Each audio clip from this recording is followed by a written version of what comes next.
Bumanat na naman mga kababayan ng katarantaduan at pagyayabang si Sara Duterte. Nagpa-interview kasi. Nagpa-interview na naman siya sa mainstream media. Pero maganda po. Gusto ko nga oras-oras magsalita si Sara Duterte para lalong lumalabas yung masama niyang pag-ugali.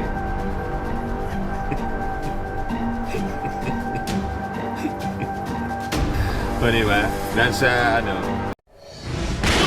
Nagbabagang mga balita at pagtalakay sa mga isyu ng lipunan. Pulsa, opinyon, banat at paglalantad sa katotohanan. Pulsa, what you see is what you get. You decide.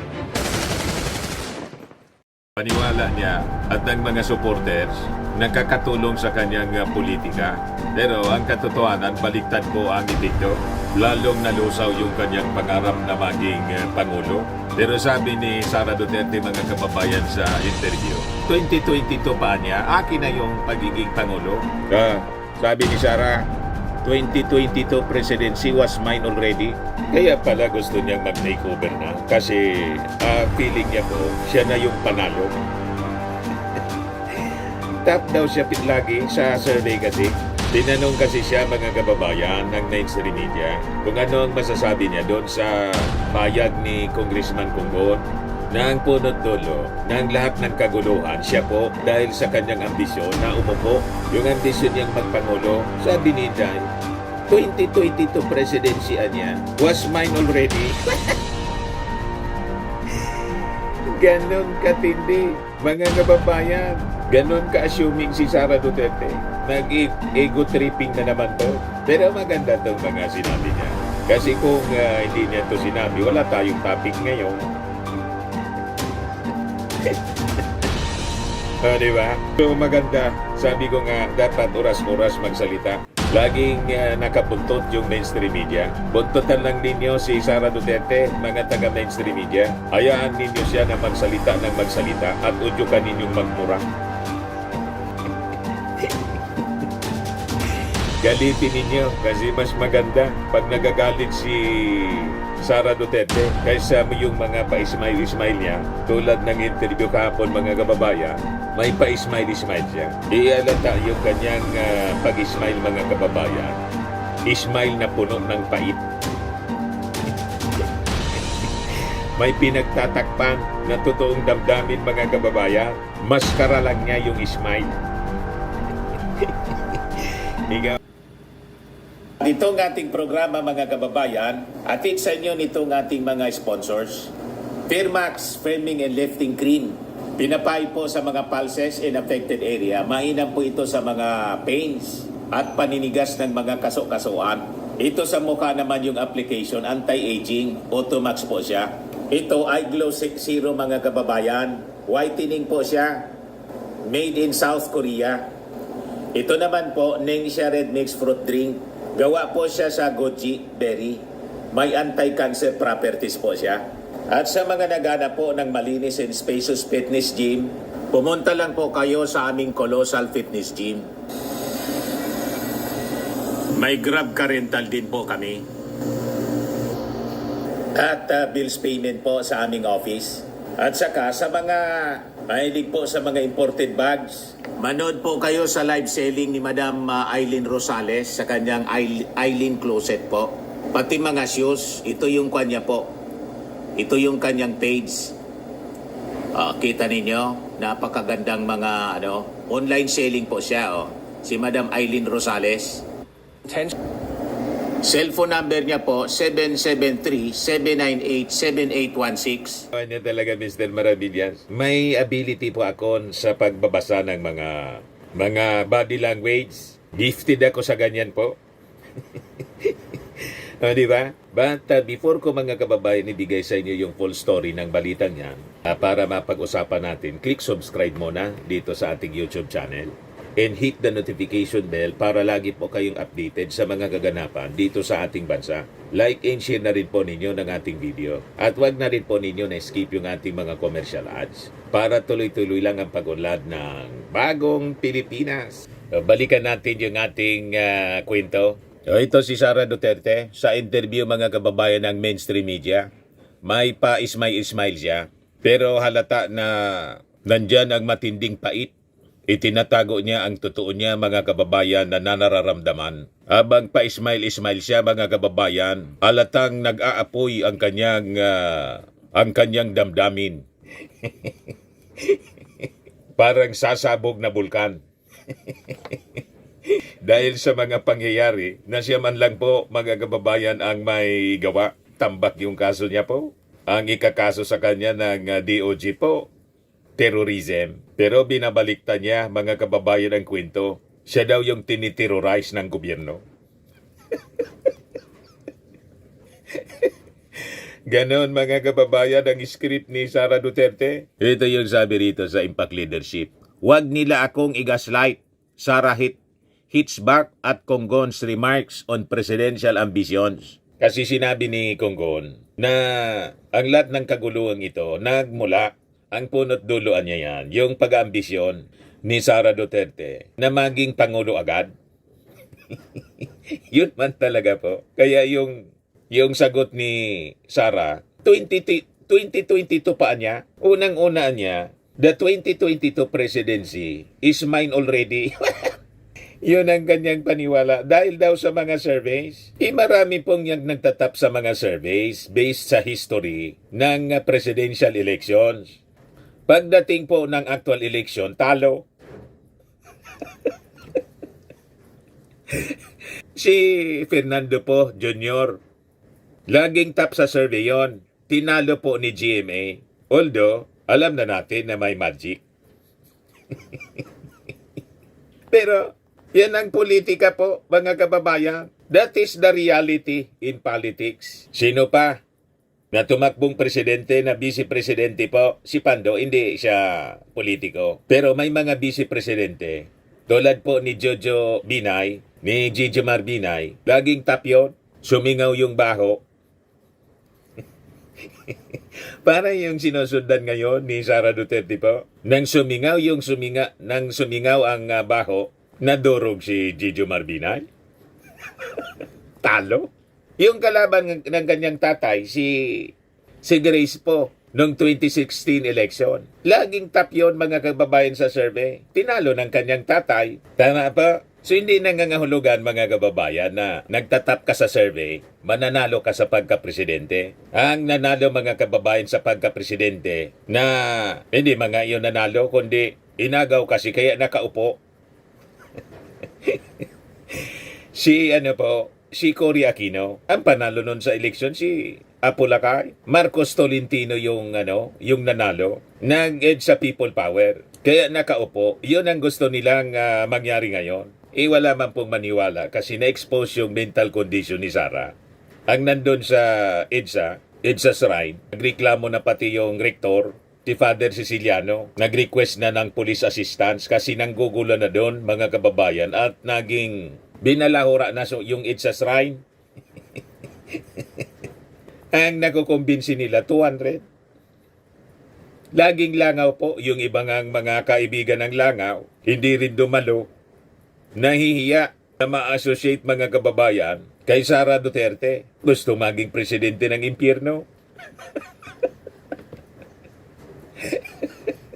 Sino ang magugusto, mga kababayan, sa isang tao, publicly pinagbabantaan, yung ating Pangulo gustong pugutan, ipahukay yung bangkay ng dating Pangulong Ferdinand Idlarin Marcos. Tapos yung latest niya, pinagbantaan na yung ating Pangulo, First Lady Lisa Marcos, pati si Martin Romualdez, nangontrata na ng assassin. Ito na ngayon, patong-patong na kaso yung kanyang kinakaharap. May disbarment case na, and malamang ma-impeach kahit, sabi ng Pangulo, pinakiusapan yung Congress na wag nang mag-initiate ng impeachment kasi si Sara Duterte unimportant.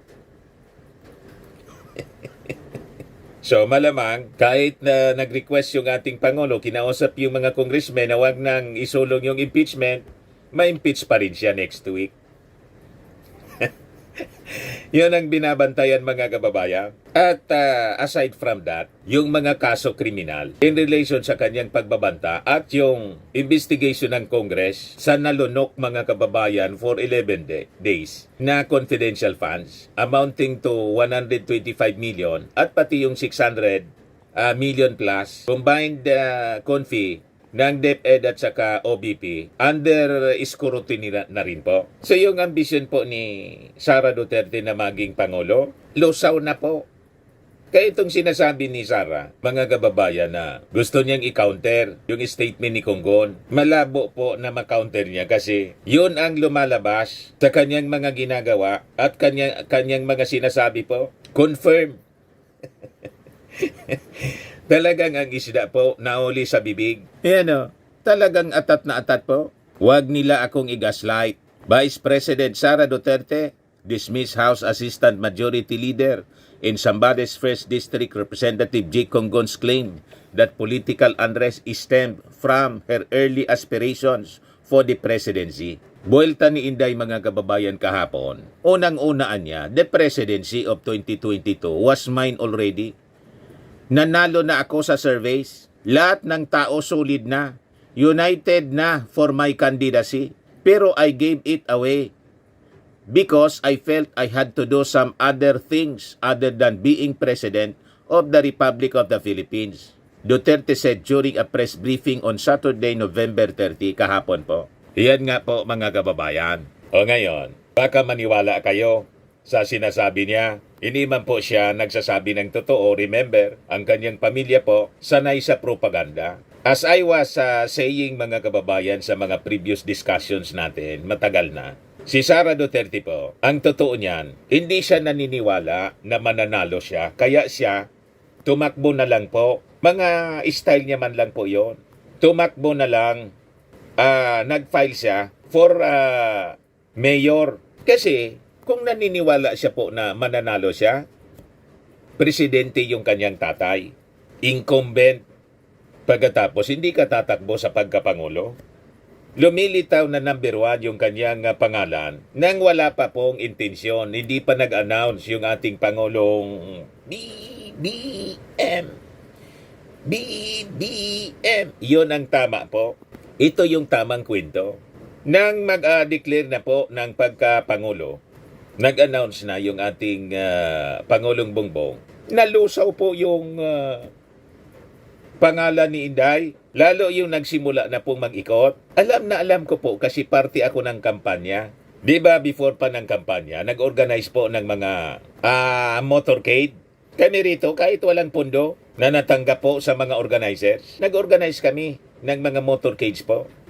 Pag ang presidential aspirant na si BBM, ang nag-ikot po sa iba-ibang mga provinces and cities sa ating bansa, talagang dinodumog po ang dami-daming participants. Makikita po ninyo sa mga pictures.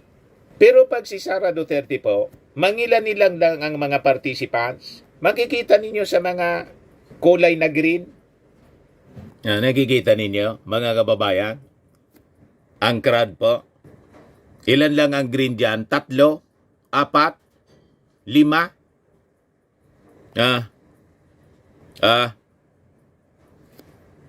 Ilan lang ang green dyan, no? Dominated siya. Lahat, mga kababayan, ng mga nakared. Ayan si Sara. Si Sara Duterte. Ito lang ang mga supporters niya. Ang lahat niyan, mga Marcos supporters.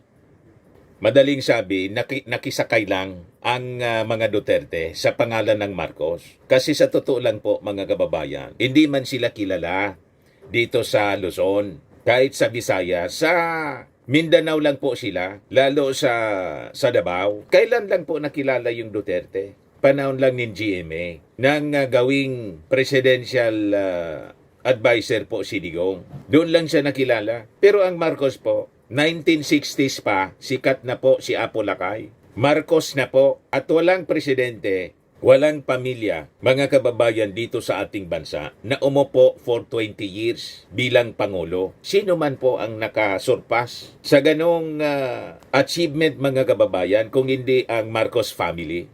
Kaya inaambisyon po ng mga Duterte. Gusto kaagad na paupuin si Sara Duterte. At si Sara, mga kababayan, talagang napakakapal po. Imagine, siya lang ang vice-presidente na 2 years pa lang yung ating Pangulo nakaupo. Inappoint na niya ang kanyang sarili as designated survivor. Ganon kaatat, mga kababayan, ang pamilya Duterte. Kasi gusto nila sila. Hindi tumakbo mga kababayan si Sara kasi alam niya matatalo siya. Kasi kung naniniwala siya na mananalo, presidente yung kanyang tatay, pagkatapos magwi-withdraw ka sa iyong ambisyon na run Sara run. Di ba at ang tawag noon, total foolishness. Tinimbang kasi nila po, matataloan niya tayo. Kaya pumayag siya ng kausapin mga kababayan. Siyempre ang mga politiko gusto nila manalo. Addition lagi, siyempre. Kinausap siya ni Amy Marcos kasama si PBBM. Pumayag naman siya. So, kaninong kasalanan yon? Hindi man yun kasalanan ng mga Marcos ni PBBM kung pumayag siya na mag-slide sa pagka-vice presidente. O ngayon na pumayag siya sa pagka-vice presidente, iba pala yung kanyang ambisyon. Hindi pala patapusin mga kababayan ang ating Pangulo kasi inambisyon na ni GMA yung posisyon ni Martin Romualdez bilang Speaker of the House. Hindi man po papayag ang ating Pangulo sa ganon kasi nakita na yun nang matanggal po si Erap Estrada. Inambisyon na ni GMA na impeach. Pagkatapos nagka-people power, ayaw natanggal to make over po si GMA. Yung playbook na yon, alam na ng ating Pangulo. Alangan man pa uulit sa kanila. Hindi man po tanga ang ating Pangulo para pauulit sa mga ginawa nila. Pero ang ating Pangulo po, discreet sa kanyang mga actions. Matalino malalim siya, hindi pala salita. Sabi po yan sa kasabihan, ang tubig daw, pagtahimik, asahan mo ay malalim. Yan ang ating Pangulo. At ang tubig daw, pag maingay, asahan mo ay mababaw. Iyan po si Sara Duterte. Kaya tingnan ninyo, dahil sa kanyang kababawan, yan ang dahilan kung bakit patong-patong na problema yung kanyang kinakaharap. You see, more talk, more mistakes.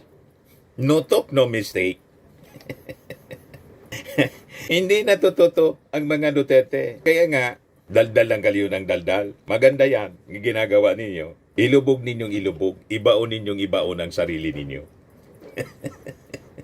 Yan sabi dito ni Sara. Responding to Congon's suggestion that her political ambitions caused the current controversies, Duterte pointed to legislative inquiries as the true source of discord. Yung legislative inquiries po, bunga ng paglunok po ninyo ng confidential funds. Parte yun ng trabaho, mandato to protect the taxes. Yan ang mandato po. Trabaho yan ng Congress. Mali yung paggamit po ninyo, pero kailangan ninyong panagutan. Ang gusto ninyong mangyari, kasi nasanay kayo dyan sa Davao, walang tanong-tanong. Pwede bumalik na lang kayo sa Davao pag ganyan. Pero sa national government po, ibahin ninyo, hindi ninyo teritoryo ang Pilipinas. So hindi papayag po yung Congress because they have that oversight power. They have the power of the purse in oversight power. Kaya nga po may legislative inquiries. Kung wala kayong ginawang masama, so ano ang ikatatakot ninyo? Bakit ninyo iniiwasan yung inquiry? Nagtatanong lang kung paano ginamit. Kaya hindi uubra po itong mga paliwanag ninyo. And I believe yung Congress, hindi po magbabow down sa inyo. Tuloy yan. At baka pati yung ating Pangulo, kahit nakiusap sa Congress na wag nang ituloy yung impeachment, may magpa-file pa rin po ng impeachment. Yan ang mga lumalabas na balita. Pangalawa, sabi po niya, hindi ako yung nagsabi sa kanila na magbukas sila ng investigation or inquiry in aid of legislation. That is more like a political persecution in harassment of OBP personnel. So wag nila akong i-gaslight into saying na ako ang dahilan ng kaguluhan na ito. Napakalinaw kayo po ang nagsimula ng kaguluhan. Una, tinawag po ninyo si Speaker na Tambaloslos. Yung best friend ninyo na si GMA, nag-attempt na ikodita si Speaker. Pangalawa, imbis manahimik kayo, nang tanggalan kayo ng confidential funds, nagwala kayo. Tapos, kung ano-ano nang sinasabi ng mga supporters ninyo, lalo na ng tatay ninyo. So kayong lahat, documented po, kahit i-review natin yung mga balita. Tapos, lalong lumala. Inassign kayo as caretaker. Imbis magtrabaho kayo as caretaker pag nagbabiyahe sa ibang bansa yung ating Pangulo, nandun kayo sa rally na ang panawagan, Marcos resign. Saan ka pulutin niya? May pa selfie pa kayo. Tapos yung tatay ninyo, walang tigil sa pag-akusa na ang ating Pangulo, bangag, adik, at nandun ka. At may mga pagbabanta ng nauna. Ay tulad sa dating Pangulong Apo Lakay, tatay niya, pinagbabantaan ng pudita. Tapos matulad kay Rubanov.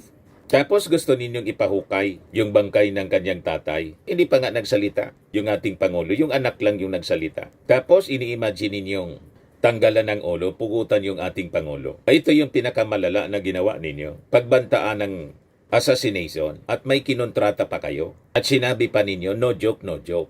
Bagatapos ngayon, patong-patong na yung kaso ninyo, ito ngayon ang sinasabi ninyo. Naghugas kamay kayo. Sa husgado na lang kayo magpaliwanag. Kasi no amount of evasion, mako-corner at mako-corner kayo ng batas. Kahit hindi kayo nag-attend ng NBI investigation, dinadaan ng ating mga authorities sa tamang proseso kasi para wala kayo magamit na propaganda. She further accused her critics of instigating the turmoil. Ang kaguluhan nito ay nagsimula sa terrorism nila. Nakita ninyo? Binabaliktad niya lahat. Nagsabi kasi po si DOJ DOJ Undersecretary J.C. Andres, na ang tinitingnan nila na kaso na pwedeng ma-file, a violation of the Anti-Terrorism Act. Ito na din ngayon yung sinasabi niya. Tiniterrorize daw siya. Ikaw yung nagbanta na ipapa-assassinate yung ating Pangulo. Pagkatapos, ikaw pa ngayon ang may lakas ng loob na magsabing ikaw pa yung tiniterrorize. Pabiktim ka pa. Ikaw ang gustong mambiktima. Ikaw ang suspect. Ikaw ang mastermind. Yan ang sabi niya. Ang kaguluhan na ito ay nagsimula sa terrorism nila, sa harassment nila, sa threats nila sa mga personnel ng OBP. Anong threats na sinasabi ninyo sa personnel ng OBP? Yung contempt, that is legal. Pag hindi ka magsalita, you violate the rules ng Congress, you'll be cited in contempt. And that is legal. That is part of the powers. That is part of the powers ng Congress sa kanilang legislative inquiry. That is not terrorism. Kumbaga, sinasabi ninyong natiterrorize kayo ang inyong pag-iisip kasi ayaw ninyong magsabi ng totoo kung bakit yung nasa resibo ang nandon, Mary Grace Piatos. Kokoy Villamin.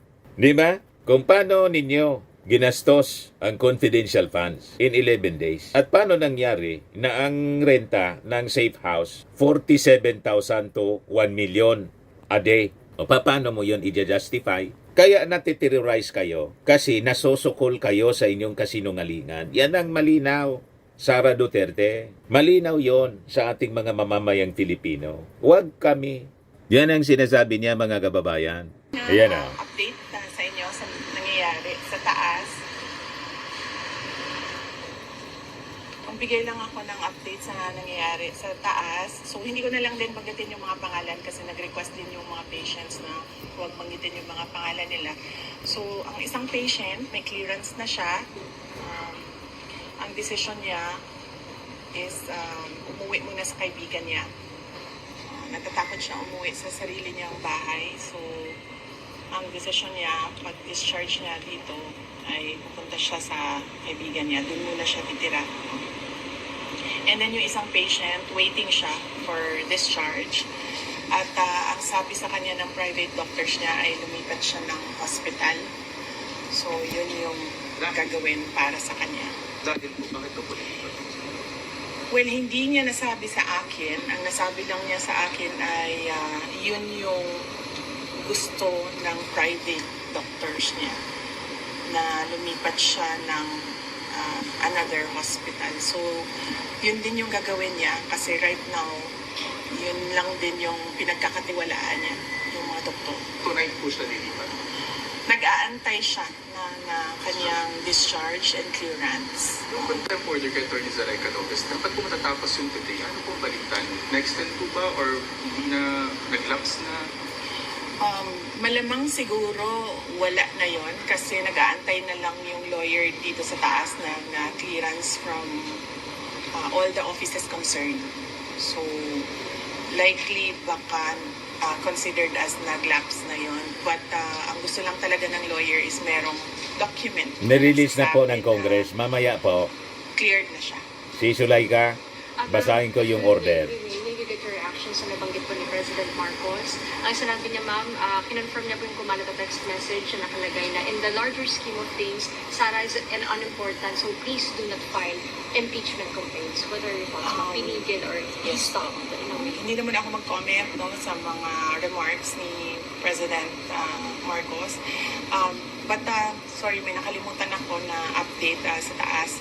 Gustong ipaabot nung dalawang patients ang pagpapasalamat niya sa inyo, sa media, kasi binantayan niyo daw sila at hindi niyo sila iniwanan. And gusto din nilang magpasalamat sa mga doctors and lahat ng healthcare professionals na tumulong sa kanila. And of course, sa mga lawyers din na nag-assist sa kanila all throughout the crisis. So, isa din yon sa mga message nila galing sa taas. Salamat daw sa inyong lahat. At dahil daw may clearance na, pwede na rin daw, cleared na rin daw kayo from them na umalis or iwanan sila dito. Isa sa kanila lalabas sa today.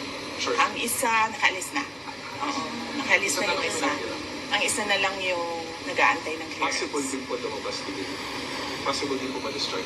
Well, hopeful sila na merong ganon na mangyayari today. Pero I think meron ng assurance ang lawyers na mangyayari yon, ang kanyang clearance and discharge today. So, nagpapasalamat. Kaya nagpadala na rin siya ng pagpapasalamat dito sa media, sa inyong lahat, sa pagbabantay, pagtulong at pagprotekta sa kanila. Sorry, NBI investigation, December 11. Pupunta po kayo. I-correct natin yung statement na yun ni Inday Sara na ang akala niya, nandyan ang media nakabantay sa hospital kung saan naka-confine si Sulaika Lopez. Kakampi nila yon to protect Sulaika. Hindi man po ganun ang role ng media. Ang role ng media, ako taga-mainstream ako dati. Nagbabantay po sa mga aksyon, sa mga balita, para may balita po na ibabalita sa publiko. Kasama yan sa order sa kanila ng mga editors nila, ng mga station managers, production managers. Kasi that is the business of media. Hindi nangahulugan nandun nakabantay to protect tulad ng claim ni Sara Duterte to protect Sulaika. Hindi po yun hindi yun ang role ng media. Ang protection na sinasabi niya, trabaho yun ng PNP. To serve and protect. Pero yung media po, ang purpose ng media po, to get the news, to cover the action, to tell stories. Kaya nga po media, and protect, not actually Sulaika, but the truth. Ano ang katotohanan? Kaya nakabantay sila kung totoo ba na talagang nagkasakit o nagsasakit-sakitan dahil hinahabol ng Congress. I must know, mga kababayan, kasi taga-mainstream ako. Naintindihan na ninyo Sara Duterte. Pag-assuming, siguro yung ibang mga vloggers na kaalyado ninyo dyan, baka pa. Pero yung mainstream media po, ang objective niya sa pag-cover, sa pagbantay, kaya hindi yan umaalis. Ang purpose man lang nila po, to get the news, cover the event, report to the people, para alam kung ano ang kaganapan. Yun man lang po. Inassume mo na ang presence nila to protect Sulaika Lopez. Wala man pong ganyan. Hindi yan po trabaho namin. Siguro kung may mga barkada kayo, personal na barkada ang mga taga-media, malamang ganon. Ituloy natin ang sinasabi niya. I'll have to run my schedule day by day kasi nagbabago siya ngayon araw-araw. Yung sa NBI ito? Bigla na lang may nangyayari. Salmon? Bagay, kaya hindi ko magawa yung schedule ko ng malayo pa. So, we do it day by day sa ngayon, yung schedule. So, hindi ko pa masagot kung pupunta ako sa December 11. Tsaka, ang isang consideration dyan ay sinusunod ko kung ano yung mga sinasabi ng lawyers sa ngayon. So, ano yung sasabihin or ano yung advice ng lawyers, yun yung gagawin ko. How about the Good Government Hearing Committee? Yes, oo. Nag-express kasi yung isa, dalawa, tatlo. Nag-express yung tatlong mga resource persons from the Office of the Vice President that they really feel safer and medyo kumakalma sila kung nandiyan ako. Ang worry ko lang is right now, wala na kasi kaming Chief of Staff. Affected din yung Assistant Chief of Staff ng office. So ako na lang talaga yung naiwan. Ako hindi naniniwala na kumakalma sila pag nandyan. Sa katotohanan, katabi niya si Gina Acosta yon, yung SDO. Kaya yun mga kababayan na high blood, nag-freeze mga kababayan. Kasi katabi niya yung Vice Presidente, nandilisik yung mata habang tinatanong. Siyempre, ninenervyos yun ang todo. Kaya baliktad yung sinasabi ni Inday, nakalmado yung mga tauhan niya. Pag nandyan siya, sa katotohanan, mga kababayan, lalong ninenervyos. Kasi baka kung ano ang gawin ni Inday sa kanila, abot kamay ni Inday, nasa sa tabi lang habang tinatanong si Acosta. Yung panglilisik lang ng mata mga kababayan ni Sara Duterte habang tinatanong yung kanyang mga opisyal, nagsesend yun ng chilling effect up to the spine ng kanyang mga tauhan. You can just imagine, ordinary employee sila. Si Inday, kaya niyang pagbantaan nga yung Pangulo, First Lady pagkatapos si Martin Romualdez, mga powerful na yan, mas mataas sa kanya yung katungkulan, pero kaya niyang pagbantaan. Sabi nga ng ating Pangulo, hindi anyan natin ito pwedeng pabayaan. Ito anyay ay aking papalagan. O di ba? Tama po yung ating mga analysis mga kababayan. Tuloy natin. Sa opisina to do everything. And meron ding mga year-end activities ang office. Meron din kaming mga Thanksgiving activities. Meron kaming budget utilization review dahil merong mga budget na kapag hindi nagamit, naglalapse yan by December 31, as well as yung planning for January 1 kasi bago na yung budget by January 1. And kung nakikita nyo, December na bukas, so we have just 1 month to do all those things. So, yun lang naman yung problem ko. Nun pa lang dito kayo ng comment regarding po sa sinabi po ni Congressman Jay Congun po na kung hindi lang daw po kayo maagang nag-ambisyon na mag-presidente, tahimik daw po. Ito na.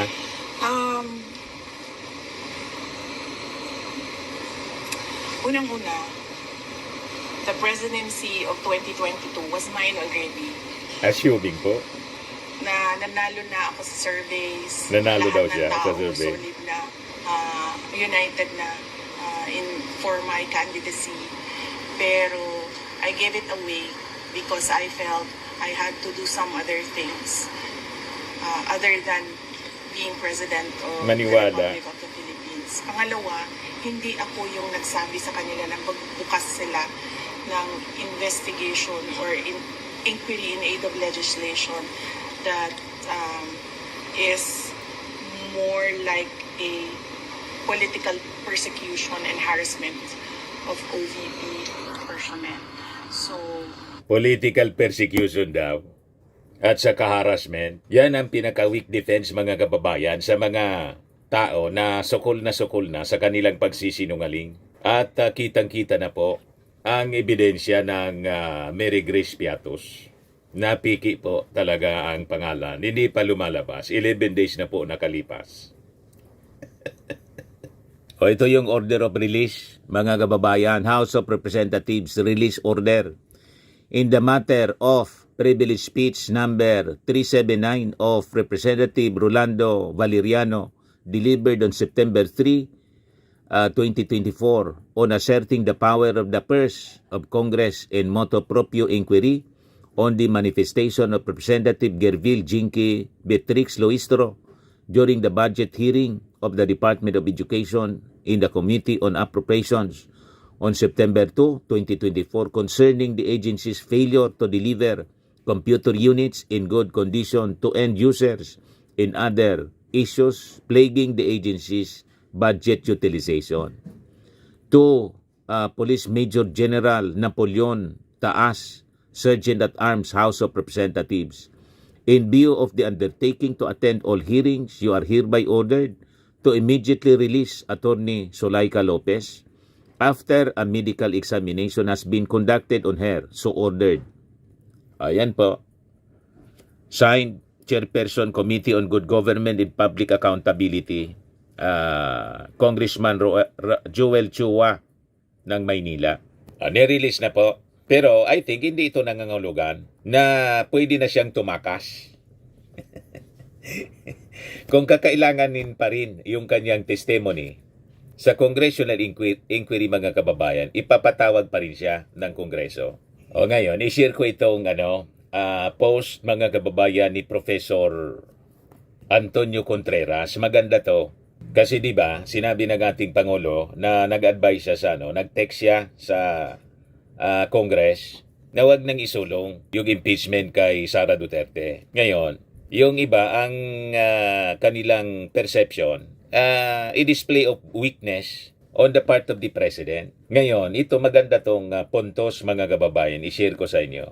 Galing po kay Professor Contreras. Ayan po, sabi niya, instead of focusing on impeachment, we should focus on criminally prosecuting the Dutertes. People who think that a criminal prosecution is less powerful than an impeachment are not realizing that an impeachment conviction can only remove Sara Duterte from office and perpetually bar her from public office, while criminal conviction can do this and more.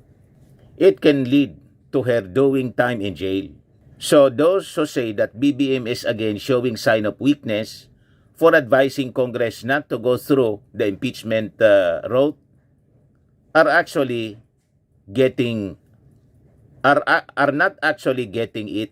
May punto po. Kasi sa impeachment po, magulo na siya. Tama yung ating Pangulong Bongbong na imbes yung time ng Congress at ng Senado ay para doon sa mga legislation, mga kababayan, na makakatulong sa pagpaunlad ng buhay ng mga Filipino na ubo sa impeachment trial. So malamang iyon ang nasa isip ng ating Pangulo at tama yung insights ni Professor Antonio Contreras na mas maganda yung criminal conviction kasi mas na mapapanagot siya pati pagkakulong. Pwede siya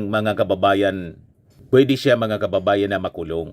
Sa impeachment po, tanggal lang po sa pwesto and perpetual disqualification from running in any public office. Pero mga kababayan, sa criminal prosecution, tanggal na siya sa pagiging vice-presidente kasi makukulong siya. Di man pwedeng nakakulong, vice-presidente siya, nakaupo. So may sentensya siya ng pagkakulong, tanggal pa siya sa pagiging vice-presidente.